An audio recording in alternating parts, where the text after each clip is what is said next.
नमस्कार दोस्तों, मैं मनीष श्रीवास्तव लेकर आया हूँ आपके लिए एक बहुत ही प्यारा सेशन जिसका नाम है आत्मज्ञ और सर्वज्ञ। आत्मज्ञ और सर्वज्ञ की अगर बात की जाए तो ये जो टॉपिक है ये कक्षा 12 उत्तर प्रदेश के सभी बच्चों के लिए, चाहे वो साइंस साइड से हों और चाहे वो आर्ट साइड से हों, संपूर्ण बच्चों के लिए आज हम पढ़ेंगे आत्मज्ञ और सर्वज्ञ का टॉपिक, जो कि बहुत ही महत्वपूर्ण टॉपिक है। और इस टॉपिक को एग्जाम में पूछ करके 7 नंबर आपसे पाना है आपको। लेकिन लिखना कैसे है वो पूछेगा, दोनों गद्यांश में से कोई एक गद्यांश, यानी 2 पार्ट में ये है, जैसे आगे यहाँ से यहाँ तक पूछे फिर यहाँ से यहाँ तक पूछे। इसका अगर ससंदर्भ हिंदी में अनुवाद आप कर देंगे तो आप 7 नंबर के भागीदार होंगे, जिसमें 2 नंबर संदर्भ में मिलते हैं और 5 नंबर हिंदी में अनुवाद पर मिलते हैं। और आज का जो सेशन है बहुत ही महत्वपूर्ण है। यदि वीडियो में आप अंत तक बने रहें तो मैं गारंटी देता हूँ कि जो पार्ट मैं पढ़ा रहा हूँ इससे आपको दोबारा किसी से पढ़ने की आवश्यकता नहीं पड़ेगी। और एग्जाम बहुत करीब है, आपको इस पार्ट से क्वेश्चन पूछे जाएंगे, कन्फर्म पूछे जाएंगे, इसकी मैं गारंटी देता हूँ पूछे जाएंगे और आपको इससे लीक कराना है। और लिखना कैसे है, जब मैं पढ़ा रहा हूँ उसको सुनोगे, समझोगे, जानोगे तभी तो बिना देर के चलिए शुरू करते हैं प्यारा सा सेशन जिसका नाम है आत्मज्ञ एवं सर्वज्ञ। पहले जानो आत्मज्ञ मीन्स क्या होता है। आत्म मीन्स अपने आप को, ज्ञ मीन्स जानना, ज्ञान। अगर जो अपने आप को जान गया वो सब कुछ जान गया, सामने वाला क्या कर रहा है, वो कहाँ गया, वो किससे मिला, क्या बात किया, कैसे, कुछ नहीं कुछ नहीं। आप अगर अपनी आत्मा को जान गए, अपने अंदर क्या कमियां हैं उसको जान गए, तो आप सब कुछ जान गए। ऐसे ही प्यारी सी इसमें कहानी है। एक राजा है, दो रानी है। एक राजा है जिनका नाम है यज्ञवल्क्य और उनकी एक रानी है जिनका नाम मैत्री है, और एक रानी है जिनका नाम कात्यायनी है, कात्यायनी। तो मैत्री बड़ी रानी है, चतुर रानी है, कात्यायनी छोटी रानी है, और याज्ञवल्क्य नाम के राजा है। उन्होंने अपनी बड़ी पत्नी को बुलाया, कहा, हे मैत्री, ऐसा है मैं अपने गृहस्थ आश्रम को छोड़ करके सन्यासी जीवन को जाने वाला हूँ। उसके पहले मैं चाहता हूँ कि तुम और मैत्री के बीच में जो संपत्तियाँ मेरे पास हैं उन सब संपत्तियों का मैं बंटवारा कर दूँ। तो कात्यायनी ने सोचा मन में कि अगर ये बंटवारा कर देंगे तो ये चले जाएंगे, कुछ ऐसा किया जाए ताकि ये जीवन पर्यंत हम दोनों के साथ रहें और कहीं न जाए। तो उन्होंने क्या किया, दिमाग लगाया मैत्री ने, कहा कि मुझे आपके धन संपत्ति नहीं चाहिए, मुझे अगर आपको कुछ देना है तो आप मुझे अमरत्व का साधन बताइए कि अमर आदमी कैसे हो। तो उन्होंने कहा कि ऐसा कुछ नहीं है, संसार में जो आया है पगली वो अमर नहीं है, उसे मरना है निश्चित, उसे मरना ही मरना है। लेकिन मैत्री ने सोचा, अगर मैं अमरता का वरदान या अमरता के राज को जानूंगी तो ये दे नहीं पाएंगे, और दे नहीं पाएंगे तो जा नहीं पाएंगे। कितना प्यारी दिमाग लगाई, बहुत चतुर रानी थी मैत्री। तो चलिए शुरू करते हैं प्यारी सी कहानी। कहा गया है, यज्ञवल्क्यो मैत्री वाच। यज्ञवल्क्य जो थे वो यज्ञवल्क्य मैत्री से बोलते हैं। यज्ञवल्क्य में राजा, मैत्री मुआच, मुआच माने बोलना है, कहना। मैत्री प्यार से कहते हैं, हे हो, कहाँ बाटू, ए जी यहाँ पे हूँ। वैसे ही यज्ञवल्क्य कहते हैं मैत्री से कि मैत्री वाच, मैत्री कहते हैं, उद्यासनम अहम अस्मात् अस्नादस्मि। उद्यासनम में होता है उदय होने वाला हूँ, अहम में मैं, अस्मादस्मि स्थानम में इस स्थान से। हे मैत्री, मैं इस स्थान से उदित होने वाला हूँ, अर्थात मैं इस गृहस्थ आश्रम को छोड़ करके सन्यासी जीवन की ओर अग्रसर होने वाला हूँ। आगे कहा गया है, तदस्तने तदस्त अनय कात्यायनम विच्छेदम कर्माण इति। तदस्तने में होता है अतः तुम्हारा इस कात्यायनी के बीच में क्या कर दूंगा, बंटवारा कर दूंगा। तदस्तने अनया कात्यायनम विच्छेदम कर्माण इति। उसके पहले कात्यायनी के बीच में, तुम्हारे बीच में, विच्छेदम माने होता है बंटवारा, मैं संपत्तियों का तुम्हारी और कात्यायनी के बीच में बंटवारा कर दूंगा। मैत्री वाच, मैत्री कहती है, ए जी, यदियम सर्वा पृथ्वी, यदियम यदि, सर्वा में उसका सभी, पृथ्वी माने होता धरती को, वित्तेन माने धन से, पूर्णा में पूर्ण रूप से, स्यात् तथम भर दीजिए, तथम कीम तेना अमृतम, लिखा तेनाहमृतम श्यामित, तो क्या मैं अमृत पा जाऊंगी। कहती हैं मैत्री, ए जी, अगर पूरे संसार में जो धरती है, इस धरती पर जितना भी धन संपत्ति आपके पास है, पूरी धरती को आप संपत्तियों से भर दीजिए, तो क्या मैं उससे अमृत पा जाऊंगी। यज्ञवल्क्य वाच, यज्ञवल्क्य बोलते हैं, नेति, नहीं पगली, ऐसा थोड़ी ना है, पूरे धरती को अगर मैं धन संपत्ति से तेरे लिए भर दूंगा तो अमृत नहीं पा पाएगी। तो मैत्री क्या कहती हैं कि अगर नहीं भर पाएंगे उस अमृत, उस नहीं पा पाओगे तो क्या करोगे। यज्ञवल्क्य समझाते हैं बहुत प्यार से, कहते हैं कि money is very important for you and everything. पैसा बहुत जरूरी बा, सॉरी हिंदी पढ़ा रहे हैं संस्कृत। हालांकि आपको बताना चाहूँगा, मैं हिंदी और इंग्लिश दोनों का टीचर हूँ और इस चैनल पे आपको हिंदी और इंग्लिश दोनों के वीडियो मिलेंगे बच्चों। लिखा है, कहते हैं, यथोपवोपकरणम वतम जीवनम तथैव ते जीवनम स्तात। ठीक है, यथोपवोपकरणम, वोपकरणम मिलता है उपकरण, वोपकरणम इसका होता है उपकरण या साधन कह सकते हैं। यथोपवोपकरणम वतम जीवनम तथैव ते जीवनम साथ, कहते हैं कि जैसा साधन सबके पास है भाई, जीवन सब जीते हैं संपत्तियों को, उपकरणों को खरीद के, गाड़ी घोड़ा सब कुछ खरीदते हैं धन संपत्ति से, जैसे लोग जीवन जीते हैं, तथैव ते जीवनम साथ, वैसे तुम भी अपने जीवन को जी सकती हो। अर्थात जो संपत्तियों का मैं कत्यानी और तुम्हारे बीच में बंटवारा करूंगा, उपगली उस धन संपत्तियों से, जैसे लोग उपकरण खरीद कर जीवन जीते हैं, संपत्तियां रहती हैं, वैसे तुम भी अपने जीवन को क्या कर सकती हो, जी सकती हो। अमृतस्तु ना नु अमृत लिखा है, अमृतस्तु तू ना आस्ति, ना में नहीं, आ में आशा, तो अमृतस्तु तू नास्ति वित्तेन ईद, अमृत की कभी भी वित्त से, वित्त माने धन से, अमृत की कभी धन से आशा नहीं की जा सकती, अर्थात अमृत से कभी धन पाया नहीं जा सकता। सा माने वह होता है, जब सा के साथ बड़ा मात्रा नहीं रहेगा तो इसका मतलब ही माने कोई आदमी के बारे में बात हो रही है, और जब सा के साथ आग मात्रा रहेगा तो इसका मतलब है वह, यानी लड़की के बारे में बात हो रही है। सी तो कहा गया सा यानी वह। मैत्री उवाच, वह मैत्री बोलती हैं, वह मैत्री बोलती हैं, क्या कहती हैं, कहती हैं कि ये ना हम ना अमृतम श्याम, कि हम तेन कुर्याम, जिस धन से मैं अमर नहीं हो सकती, जिस धन से मैं अमर नहीं हो सकती, कि हम तेन कुर्याम, इसका मतलब क्या होता है, उससे मैं क्या करूंगी। कहती हैं ये ना हम ना अमृतम श्याम, जिस धन से मैं अमर नहीं हो सकती, कि हम तेन कुर्याम, उस धन का मैं क्या करूंगी, उस धन का मैं क्या करूंगी स्वामी। कहती हैं यदेव, यदि भगवान, भगवान वर्ड संबोधन आया है, किसके लिए आया है, मैत्री के द्वारा, अपने पति के द्वारा के लिए आया है, यज्ञ के लिए। कहती हैं यदि हम हे प्रभु, हे भगवान जी, केवल अमृत साधनम जानाति, केवल अमृत साधन को जानते हैं, तदेव में ब्रूहि, ब्रूहि माने होता है मुझसे कहिए, मुझसे बोलिए। अगर मेरे भगवान स्वरूपति जी केवल आप अमृत के साधन को जानते हैं, तो आप मुझे ब्रूहि माने बोलिए, बताइए, क्योंकि मैं अमृत साधन को जानना चाहती हूँ। यज्ञ उवाच, यज्ञ बोलते हैं, यज्ञ उवाच में से यज्ञ बोले, क्या बोले, कहते हैं प्रिया न सती, प्रिया न सती, इसका मतलब क्या होता है, प्रिया न सती, हे मेरी पत्नी तुम प्रिय ही नहीं हो, तो हम प्रेम भाव से बल्कि मीठा बोलती हो। एक तरफ देखो बढ़ाई कर रहे हैं कि यानी प्रिय तो है ही है वो, लेकिन मीठा मीठा बोलत हो, बहुत सुंदर लागता। कहते हैं प्रिया न सती, हे पत्नी तुम प्रिय ही नहीं, तो हम प्रेम भासते बल्कि तुम मीठा बोलती हो। यही में से यहाँ उपविश माने बैठ जाओ, यहाँ बैठ जाओ, व्याख्यास्मि, व्याख्यास्मि व्याख्या करता हूँ, ते माने तुम्हें, अमृत साधनम अमृत साधन की, यहाँ बैठ जाओ और मैं तुम्हें अमृत साधन की व्याख्या करता हूँ, यानी अमृत को कैसे पाते हैं मैं इसके बारे में तुम्हें बताता हूँ। ये पैराग्राफ बच्चों बहुत डेंजरस पैराग्राफ है, एग्जाम में बार बार पूछता है, इसको थोड़ा ध्यान से देखेंगे क्योंकि बार बार पूछता है और बार बार आया हुआ पैराग्राफ है। कहते हैं यज्ञ राजा अपनी पत्नी मैत्री को बैठाकर समझाते हैं। यज्ञ उवाच, यज्ञ ने कहा ना वा अरे मैत्री, ना वा अरे मैत्री, जितनी बार आएगा उसका मतलब होगा अरे मैत्री, क्या होगा, अरे, अरे नहीं मैत्री, जैसे किसी को कहते हैं ना तू पढ़े में बहुत तेज है, तो क्या कहता है, अरे नहीं यार कहाँ हम पढ़े में तेज है। तो कहते तू बहुत सुंदर हो, तो कह अरे हम कहाँ सुंदर रही, हम तो बोरो प्लस लगाई थी, फेयर एंड लवली लगाई थी, लक्ष्मी काजर।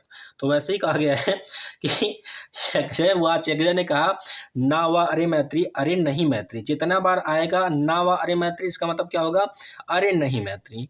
कहते हैं कि पतुः, क्या कहते हैं, पतुः कामाय पति प्रियो भवति, पतु में सो पति होता है, कामाय में कामना इच्छा, पति कामना के लिए पति प्रिय होता है, पतु कामाय पति प्रियो भवति, इस 3 बार वर्ड आएगा, इसको ध्यान समझेंगे।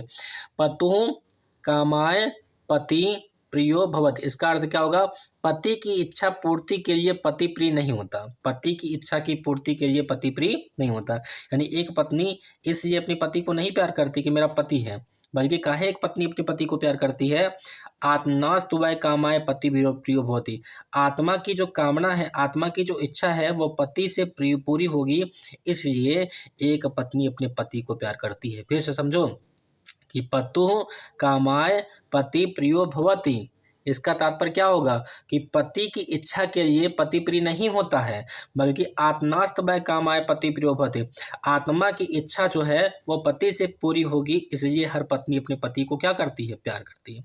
भाई साड़ी खरीद दा, ई कह दा, ऊ कह दे, यहाँ घुमाए दा, वहाँ घुमाए दा, किससे कहेंगी पत्नियाँ, अपने पति से ही कहेंगे ना। इसलिए अपनी कामना की इच्छा की पूर्ति के लिए ही अपने पति के को प्यार करती हैं। और यही उल्टा अपोजिट किसके लिए है? पतियों के लिए कहा गया है। ना आवा अरे मैत्री, मैंने कहा था ना आवा अरे जितनी बार आएगा हम कहेंगे अरे नहीं पगली, अरे नहीं पगली। कहा गया जायाया, जाया में उसका पत्नी, जायाया में क्या होता है? पत्नी। लिखा है जायाया कामाय जाया प्रियो भवति। क्या लिखा है? जायाया कामाय जाया प्रियो भवति। इसका अर्थ क्या होगा? इसका अर्थ कहेंगे जिस तरीके से पति के बारे में कहा गया वैसे पत्नी के बारे में क्या कहा। तो क्या कहा गया, आइए देखते हैं बच्चों। कहा गया बच्चों, ध्यान से देखेंगे कि जायाया में उसका पत्नी, कामाय में कामना, जो पत्नी होती है वो कामनाओं के लिए, यानी जायाया कामाय जाया प्रियो भवति। इसका अर्थ क्या होगा कि जो पत्नी होती है वह कामना की पूर्ति के लिए पत्नी प्रिय नहीं होती। यानी कोई भी पति अपनी पत्नी को इसलिए नहीं प्यार करता है कि मेरी पत्नी है, बल्कि इसलिए प्यार करता है क्योंकि आत्मास्तव कामाय जाया प्रियो भवति। आत्मा की कामना जो है वो पत्नी से पूरी होगी, इसलिए लोग अपनी पत्नी को प्यार करते हैं। दोनों का एक दूसरे का भाव समझिए कि कोई भी पति इसलिए नहीं प्यारा होता कि ये मेरा पति है, बल्कि आत्मा की इच्छा जो है वो पति से पूरी होगी, इसलिए पति प्रिय होता है। वैसे ही कोई भी पत्नी इसलिए प्रिय नहीं होती कि वो मेरी पत्नी है, बल्कि आत्मा की इच्छाएं जो है वो पत्नी से प्रिय होगी, पूरी होंगी, इसलिए जो है पत्नी जो है पति को प्रिय होती है। बार बार आप पत्नी पत्नी पति सुन रहे होंगे, डिस्टर्ब हो जा रहे होंगे, लेकिन भावार्थ बैठाइए मन में कि कोई भी पति अपनी पत्नी को इसलिए नहीं प्रिय होता कि ये मेरा पति है, बल्कि अपनी इच्छाओं की पूर्ति पति से प्रिय होती है, इसीलिए पत्नियां हमेशा पति को प्यार करती हैं। वैसे ही कोई भी पति अपनी पत्नी को इसलिए नहीं प्यार करता कि मेरी पत्नी है, बल्कि अपनी आत्माओं की इच्छाएं जो हैं वो पत्नी से प्रिय होंगी, पूरी होंगी, इसलिए पत्नी को प्यार किया जाता है। यानी कि वंश को आगे बढ़ाएगी कौन? पत्नी। घर में सबको सम्मान दिलवाएगी कौन? पत्नी। इसलिए सब अपनी पत्नी को प्यार करते हैं क्योंकि उनकी आत्माएं की इच्छाएं पूरी होती हैं। एक पति जो होता है अपनी पत्नी को क्यों प्यार करता है? क्योंकि अपनी पत्नी को इसलिए प्यार करता है क्योंकि उसकी आत्माओं की इच्छाएं, एक पत्नी अपने पति को काहे प्यार करती है? क्योंकि उसकी आत्माओं की इच्छाएं पूरी होती हैं। तो सब क्या है? स्वार्थी हैं। दुनिया में सबका क्या है? एक दूसरे से स्वार्थ है। कोई किसी के लिए ऐसे ही नहीं आया हुआ है। मेरा भी स्वार्थ है। मैं आपको बता दूं कि मैं यहाँ यूट्यूब पर काहे पढ़ा रहा हूँ, मैं सच्चाई आपको बता रहा हूँ। क्योंकि मेरा स्वार्थ है कि मुझे पढ़ाते हुए 9 साल हो गए। मैं यहाँ 9 साल ऑफलाइन पढ़ाया, बहुत सारे बच्चों को पढ़ाया। मैं जीवन में कई बार आगे बढ़ने का प्रयास किया, परंतु काफ़ी स्थितियाँ ऐसी थी कि क्योंकि बच्चों जब पढ़ाना शुरू किया था, मैं क्लास 12th में था, तो उसमें मुझे 1500 रुपये महीना मिलते थे और मैं स्कूल में पढ़ाने जाता था। 2 महीने मेरे पास पैसे नहीं थे। 2 महीने जब 1500 रुपये पाया तो 3000 रुपये का मैं जा कर के साइकिल खरीदा। उस साइकिल से मैं पढ़ाने जाता था। तो अब उतने समय से लेकर आज तक मैंने जीवन में अपने क्या किया? कुछ नहीं कर पाया।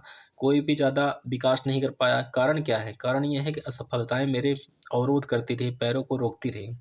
मैं ये चीज़ें आपको क्यों बता रहा हूँ? मैं यूट्यूब पर क्यों आया हूँ आपको पढ़ाने? क्योंकि मैं सोच रहा हूँ कि थोड़ा-सा मेरा जीवन आगे बढ़े। मेरा भी स्वार्थ है आपसे। आप वीडियो क्यों देख रहे हो? क्योंकि आप पेपर में नंबर पाना चाहते हो, आपका स्वार्थ है। अब मैं वीडियो क्यों बना रहा हूँ? क्योंकि मैं सोच रहा हूँ कि मेरा थोड़ा नाम हो जाए, मैं भी जीवन में आगे बढ़ जाऊँ। मैं भी एक गाँव का टीचर हूँ, मुझे भी थोड़ा-सा आगे बढ़ने का अवसर प्राप्त हो। वो अवसर कौन देगा? आप ही दोगे। मैं कितना भी अच्छा पढ़ाऊँ, यहीं रह जाऊँगा। और अगर आप वीडियो देखोगे, लाइक करोगे, शेयर करोगे, सब्सक्राइब करोगे, कमेंट करोगे, तो मेरा भी थोड़ा नाम होगा। बस यही, एक दूसरे से स्वार्थ से दुनिया जुड़ी है। जैसे एक पति जो है अपनी पत्नी को प्यार कर रहा है क्योंकि उसकी इच्छाएँ, कामनाएँ पत्नी से पूरी हो रही हैं। एक पत्नी जो है अपने पति को इसलिए प्यार कर रही है क्योंकि उसकी आत्माओं की इच्छाएँ अपने पति से पूरी होंगी। वैसे ही सब दुनिया में स्वार्थी हैं। आगे भी देखो कहा गया है कि न वा अरे पुत्रस्य, अरे नहीं पत्नी, अरे नहीं पत्नी, जो पुत्र होता है, पुत्र माने संतान, अब वित्त जो होता है धन, यानी चाहे पुत्र हो, चाहे आपका वित्तीय माने धन हो, च कामाए, वो कामनाओं से नहीं, बल्कि पुत्रो वित्रम व प्रियम होती, जो पुत्र है और वह हमारा धन है, इसलिए हमको प्यारा नहीं है। फिर समझिए कि वह न व अरे पुत्रस्य वित्रस्य च कामाय पुत्रो वित्रम व प्रियम भवति, यह मेरा पुत्र है, यह मेरा धन है। इसके लिए कोई अपने पुत्र धन से प्यार नहीं करता, बल्कि आत्मास्त वै कामाय पुत्रम प्रियम न भवति, आत्माओं की इच्छाएं जो हैं वो पुत्र और धन से पूरी होंगी, इसलिए लोग अपने धन और पुत्र को प्यार करते हैं। यानी कहने का ये इच्छा है कि अगर धन रहेगा तो भाई आगे कोई काम होगा, पुत्र रहेगा तो मेरा वंश आगे बढ़ेगा। तो लोग ऐसे नहीं प्यार करेंगे मेरा पुत्र है, मेरा धन है, बल्कि इसलिए प्यार करेंगे कि पुत्र और धन से उनकी आत्माओं की कामनाएं पूरी हो रही है। तो यही है हमारा भावार्थ। ये बहुत डेंजरस पैराग्राफ है, बार बार पूछता है एग्जाम में कि एक पति अपनी पत्नी को अपनी आत्माओं की इच्छाओं के लिए प्यार करता है, एक पत्नी अपने पति को अपनी कामनाओं की इच्छाओं के लिए प्यार करती है।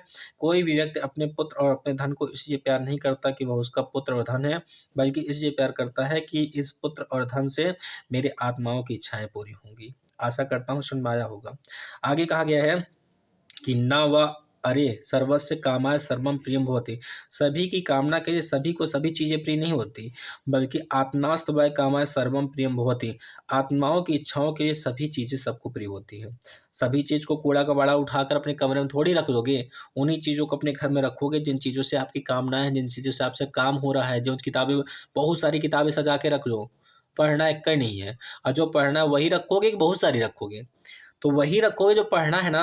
तो वही चीज ये कह रहा है भैया कि ना व अरे अरे नहीं, सर्वस्य कामाय सर्वम प्रियम भवति। सभी की कामना के सभी चीजें प्रिय होती हैं, बल्कि आत्मास्त वै कामाय सर्वम प्रियम भवति। आत्मा की कामना के पूर्ति के लिए सभी को सभी चीजें क्या होती हैं? प्रिय होती हैं। एक लाइन और है, ध्यान से देखते हैं प्यारे बच्चों, वो लाइन क्या है। कहा गया है तस्माद आत्मा व अरे मैत्री। तस्माद, तस्माद का अर्थ क्या होता है? इसीलिए। आत्मा मिस आत्मा, व मिस और, अरे मैत्री, इसीलिए आत्मा की सुनो मैत्री। किसकी सुनो? आत्मा की। इसीलिए आत्मा की सुनो मैत्री। और आगे कहा गया है कि दृष्टवा, दृष्टवा मीन्स क्या होता है? देखने योग्य। दर्शनार्थ मीन्स होता है दर्शनार्थ। श्रोत्वा, दर्शन करने हेतु। श्रोत्वा में सुनने हेतु।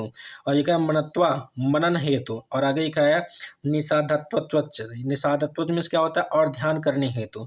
इसलिए प्यारी मैत्री, अपनी आत्मा का दर्शन करो, दर्शन करने योग बनाओ, और अपने आत्मा के दर्शन के योग अनुसार दर्शन करो और उसको देखो, और अपनी आत्मा को सुनो, अपनी आत्मा का मनन करो, और अपनी आत्मा का ही ध्यान करो, क्योंकि आत्मास्त खल दर्शनेन, आत्मा के दर्शन मात्र से, आत्मा के दर्शन मात्र से इदम सर्वम विदितम भवति। सभी काम विदित हो जाते हैं, सभी चीजें पूरी हो जाती हैं। जब आप अपने आत्मा का दर्शन कर लेंगे तो सभी काम क्या हो जाएंगे? विदित हो जाएंगे। तो ये था प्यारा सा वीडियो। आशा करता हूँ कि आपको समझ में आया होगा। और यदि आपको वीडियो अच्छा लगा होगा तो प्लीज वीडियो को लाइक करिएगा, शेयर करिएगा, सब्सक्राइब करिएगा और कमेंट करिएगा। मिलते हैं नेक्स्ट वीडियो में, तब तक के लिए धन्यवाद और जय हिंद जय भारत। कहेंगे खुद ही सुकरात की हो या रुदात गांधी की। प्यारे बच्चों सुनो मेरी बात, ये छोटी सी शायरी में अपने दिल की बातें आपसे कह रहा हूँ, जो दुख की बातें हैं। आप मोटिवेट रहा करो, डिमोटिवेट मत हुआ करो, क्योंकि ज़िंदगी में कोई साथ नहीं देगा। जो आपका ज्ञान ये है ना, यही आपका साथ देगा। आज लोग मुझे जानते हैं, समझते हैं, या जो मुझे देख रहे हैं, या आप मुझे देख रहे हो, तो किस लिए?